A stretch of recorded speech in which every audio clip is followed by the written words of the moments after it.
और central bureau of investigation CBI आम आदमी पार्टी के खिलाफ, अरविंद केजरीवाल जी के खिलाफ षड्यंत्र रच रहे हैं। यह षड्यंत्र पिछले 2 साल से चल रहा है, लेकिन इस षड्यंत्र का प्रमाण पूरे देश के सामने आज आ गया है। कल सुप्रीम कोर्ट में अरविंद केजरीवाल जी की बेल की हियरिंग थी। उस बेल की हियरिंग में भारतीय जनता पार्टी की सीबीआई ने सुप्रीम कोर्ट के सामने खड़े होकर बोला कि हमें इस मामले में एफिडेविट फाइल करने में समय चाहिए। आज हियरिंग मत करिए, हमें 1 हफ्ते का समय दीजिए, हमें 2 हफ्ते का समय दीजिए, हमें एफिडेविट फाइल करने में समय चाहिए। सुप्रीम कोर्ट भी क्या करता? जब वहां पे सीबीआई का वकील खड़े होकर बोलते हैं, केंद्र सरकार की सीबीआई बोलती है कि हमें समय चाहिए, तो सुप्रीम कोर्ट ने भी समय दिया और 2 हफ्ते बाद की तारीख अरविंद केजरीवाल जी के केस की लगा दी। लेकिन आज जिस एफिडेविट पर सीबीआई ने कहा कि हमें फाइल करने के लिए 1 हफ्ते का समय चाहिए, आज वो एफिडेविट दिल्ली के देश के हर अखबार में छपा हुआ है। इसका क्या मतलब है कि जो एफिडेविट सीबीआई कह रही थी कि हमने तैयार नहीं किया, हमें तैयारी के लिए 1 हफ्ते का समय चाहिए, तो वो आज देश के हर अखबार में कैसे छप गया? इसका मतलब है एफिडेविट तैयार था। इसका मतलब है कि सुप्रीम कोर्ट को झूठ बोला गया। इसका मतलब है कि सिर्फ अरविंद केजरीवाल को कुछ दिन और जेल में रखने की साजिश कर रही है भारतीय जनता पार्टी की सेंट्रल ब्यूरो ऑफ इन्वेस्टिगेशन। और ये कोई आज की बात नहीं है। पिछले 2 साल से लगातार आम आदमी पार्टी के सभी नेताओं के खिलाफ षड्यंत्र किया जा रहा है। सभी नेताओं के खिलाफ रेड हो गई, सभी नेताओं को बार बार पूछताछ के लिए बुलाया गया और गवाहों को धमकाया गया आम आदमी पार्टी के नेताओं के खिलाफ गवाही देने के लिए। इतनी रेड्स के बाद भी 1 रुपया भ्रष्टाचार का नहीं मिला। फिर भी आम आदमी पार्टी के नेताओं को एक एक करके गिरफ्तार किया गया। सत्येंद्र जैन जी को गिरफ्तार किया गया, मनीष सिसोदिया जी को गिरफ्तार किया गया, संजय सिंह जी को गिरफ्तार किया गया। लेकिन फिर भी जब आम आदमी पार्टी की दिल्ली सरकार की रफ्तार नहीं रुकी, तो लोकसभा चुनाव से पहले अरविंद केजरीवाल जी को भी गिरफ्तार कर लिया झूठे मुकदमे में।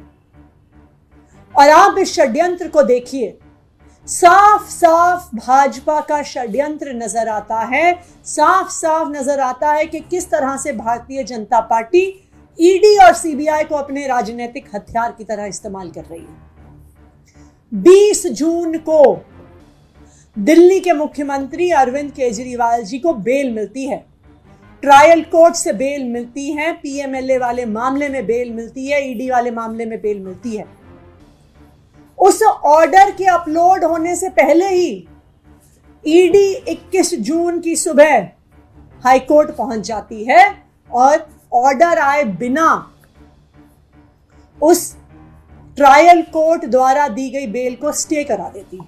21 जून को 22 जून को अरविंद केजरीवाल जी और उनके वकील हाईकोर्ट के इस ऑर्डर के खिलाफ सुप्रीम कोर्ट जाते हैं स्टे को हटवाने के लिए।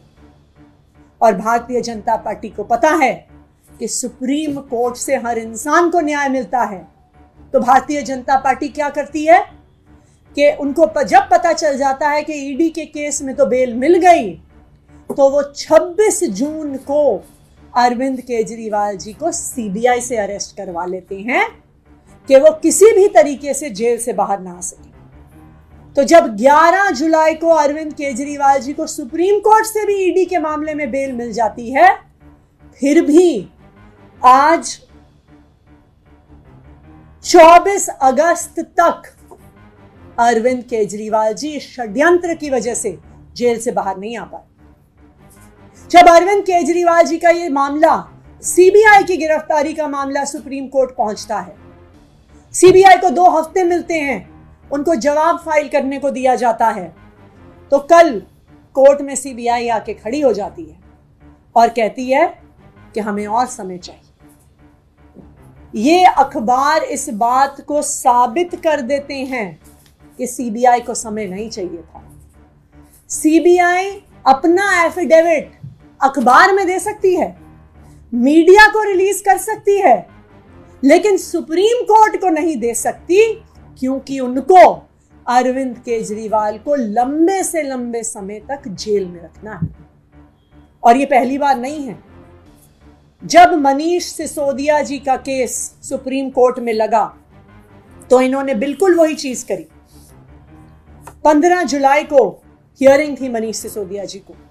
इसी तरह से भारतीय जनता पार्टी की ईडी और सीबीआई आके सुप्रीम कोर्ट को कहते हैं कि हमें और समय चाहिए, हम जवाब नहीं फाइल कर पाए हैं, और उसी वजह से 15 जुलाई की हियरिंग 29 जुलाई तक पोस्टपोन हो जाती है।